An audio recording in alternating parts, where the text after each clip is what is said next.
오늘 새벽에 함께 볼 말씀 잠언 15장 16절에서 18절까지의 말씀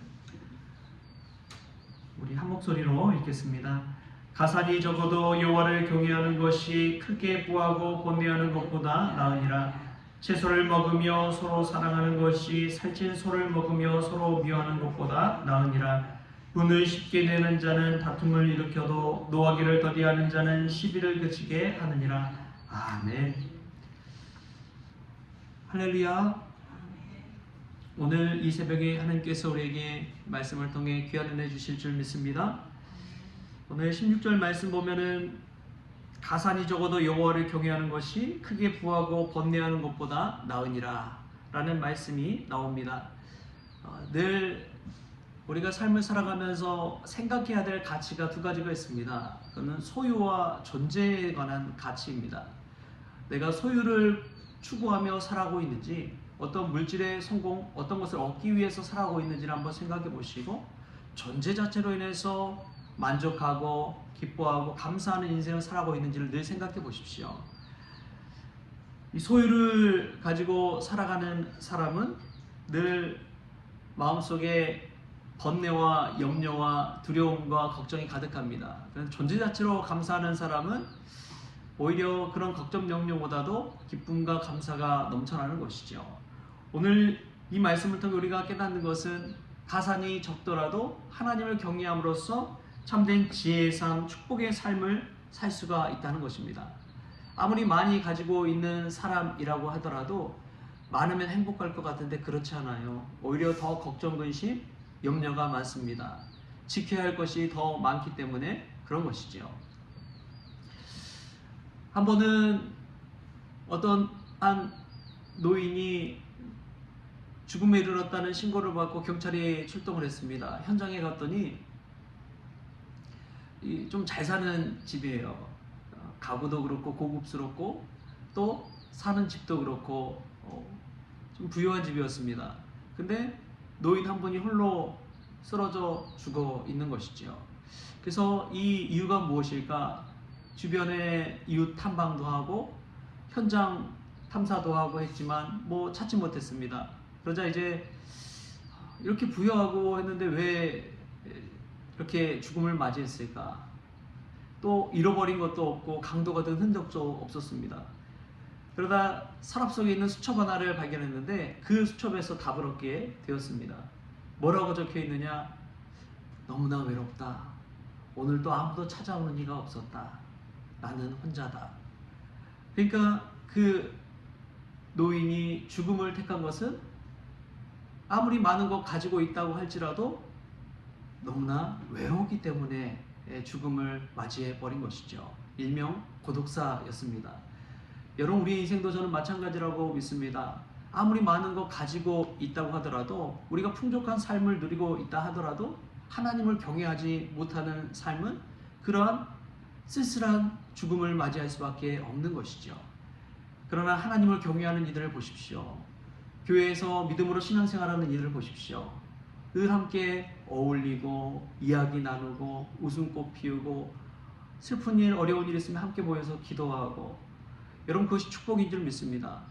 하나님을 경외하는 삶, 노년의 삶 가운데서도 하나님이 사람 붙여주시고 믿음의 권속들 안에서 깊이 교제하며 나아갈 때 그 여호와를 경외함을 통해서 주시는 축복이 있다는 것이죠. 무엇보다도 이 소유의 가치에 함몰되어 살아가는 것이 아니라 하나님을 경외함으로써 하루하루 축복의 삶을 살아가는 것, 얼마나 귀한 것인지 모릅니다. 저와 여러분이 이 말씀 새기시고 세상 사람들처럼 세상의 것 추구하며 살아가기보다, 물질, 자본, 돈의 노예가 되기보다 하나님을 경외함으로써 믿음의 자녀들로 살아갈 수 있기를 주님의 이름으로 축복합니다. 돈에 흔들리지 마십시오. 돈은 있다가 다 없는 것이죠. 돌고 도는 게 심지어 돈이라고 그러잖아요. 그런데 하나님을 경외하는 사람, 중심이 가득한 사람, 예수 그리스도로 만족하는 사람, 그 사람은 흔들리지 않는 삶을 사는 것이죠. 늘 한결같은 믿음의 삶을 사는 것이죠. 여러분, 그래서 참 중요한 것이 주일 성수입니다. 하나님을 경외하는 자들이 늘 하는 것이 주일 성수고 예배잖아요.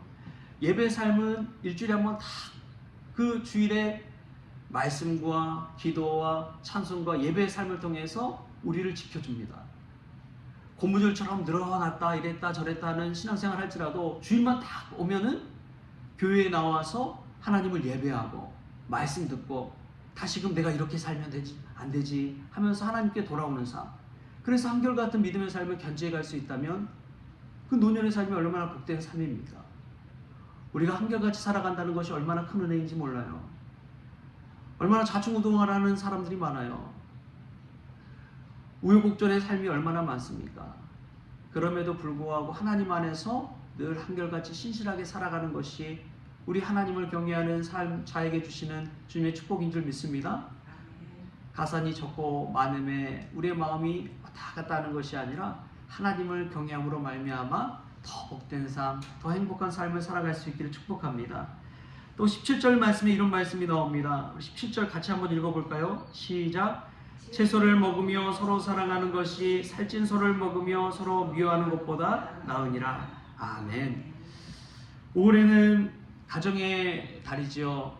이제 뭐 내일부터 5월인데 자녀들이 또 결혼을 하고 또 손주를 낳고 하면은 가정의 달에 이제 대가족 식구들이 모이는 것이죠. 그렇게 모여서 음식 장만하고 맛있는 건 또 먹고 할 때에 참 중요한 것이 있습니다. 자녀들과 모여서 맛있는 음식 먹고 그런 것도 참 중요하지만 그것보다 서로 사랑하는 것이 더 중요하다는 것입니다. 어떤 분들은 그런 분들 있잖아요. 호텔 가서 이제 그 호텔 뷔페를 같이 먹는데 모여서 서로 얼굴 붉히고 재산 싸움하고 또 서로 미워하고 다투고 냉랭한 관계 속에서 살아가는 사람들이 있는 반면에 그냥 김치찌개, 어머니가 끓여준 김치찌개 하나만 탁 넣고도 온 상에 둘러앉아서 웃음꽃을 피고, 옛날에는 우리가 그랬죠. 엄마 이렇게 건강해서 너무나 감사해요. 그런 이야기를 서로 나누면서 웃음꽃 피는 가정. 여러분, 어떤 가정이 더 낫습니까? 아무리 좋은 것 있더라도요, 아무리 맛있는 것 먹더라도요, 사랑이 없으면 아무 소용이 없는 것입니다. 저는 교회도 마찬가지라고 믿습니다. 교회가 아무리 크고 웅장하고 또 화려하더라도 교회에 사랑이 없으면 그 교회가 아니라고 할 수도 있어요. 왜냐하면 하나님은 사랑이시기 때문에 그렇습니다. 아무리 체계적으로 시스템이 잘 돼 있고 하더라도요, 어려운 사람 찾아와서, 슬픈 사람 찾아왔을 때 눈물 닦아주고 위로해주고 격려해주고 안아주고 그런 사랑이 없다면 그것은 주님께서 기뻐하는 공동체가 아닌 것이죠. 여러분, 우리가 슬플 때 함께 울어주고 기쁠 때 함께 웃어주는 그런 사랑이 넘치는 교회가 될 수 있길 바랍니다. 여러분의 가정도 5월에 그런 아름다운 가정이 될 수 있기를 바랍니다. 아주 작은 거 먹더라도요, 콩 한 쪽 나눠 먹더라도 함께 웃음꽃 피면서 사랑으로 충만한 가정을 한번 상상해 보십시오. 여러분, 그러한 사랑의 가정이 하나님께서 기뻐하는 가정 아니겠습니까? 우리가 5월에 이러한 가정 만들어갔으면 좋겠습니다. 채소를 먹으면서도 서로 사랑할 수 있는 가정. 할렐루야. 그러한 가정 될 수 있기를 축복합니다. 우리 마지막으로 18절 말씀 같이 한번 읽어보겠습니다. 18절 시작. 분을 쉽게 내는 자는 다툼을 일으켜도 노하기를 더디하는 자는 시비를 그치게 하느니라. 아멘. 여러분, 참 중요한 사람들이 우리 어머니들입니다. 가정의 분위기를 좌지우지하는 사람들이 누구예요? 보통은 어머니들입니다. 어머니가 이 안사람, 이 가정 내부의 분위기를 책임지는 사람이죠.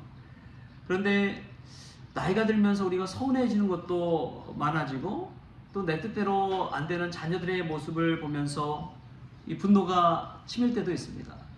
아니, 저렇게 살면 안 되는 것을 아는데 그것을 아니까 속에서 우라통이 터지는 것이죠. 그런데 오늘 성경 말씀에 분을 쉽게 내는 자는 다툼을 일으켜도 노하기를 더디하는 자는 시비를 그친다고 했습니다.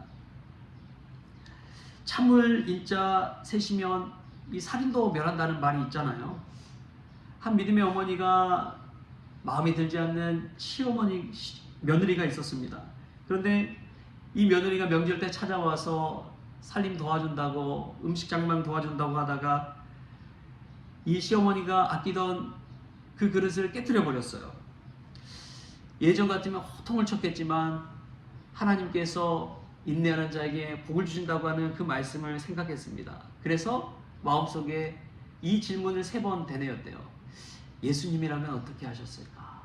예수님이라면 어떻게 하셨을까? 예수님이라면 어떻게 하셨을까? 그렇게 한숨을 돌린 후에 며느리에게 이렇게 이야기했다고 합니다. 얘야, 몸은 다치지 않았니? 그릇이야 새로 사면 된단다. 얘야, 몸은 다치지 않았니? 그릇이야 새로 사면 된단다. 그 한마디에 이 며느리가 감동한 거예요. 그래서 그 냉랭했던 관계가 풀어지고 점점 이 관계가 돈독해지고 믿음의 어머니를 따라서 나도 예수님을 한번 믿어볼까? 이렇게 변화되어 가더랍니다. 여러분, 그렇습니다. 우리의 작은 인내, 또 예수님이라면 어떻게 하셨을까를 늘 생각할 때 관계도 사랑의 관계로 변화될 줄 믿습니다. 여러분, 늘 생각하십시오. 마음에 들지 않고 눈에 차지 않고 자녀들 보고 분노가 욱욱 올라올 때, 그때 예수님이라면 어떻게 하실까를 한번 3번 되뇌어 보십시오.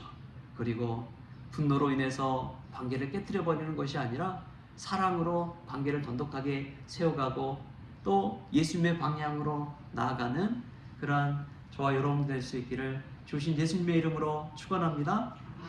기도하시겠습니다. 주신 하나님 감사합니다. 하나님을 경외함으로 말미암아 세상 그 누구보다도 영적인 부자로 살아가기를 원합니다.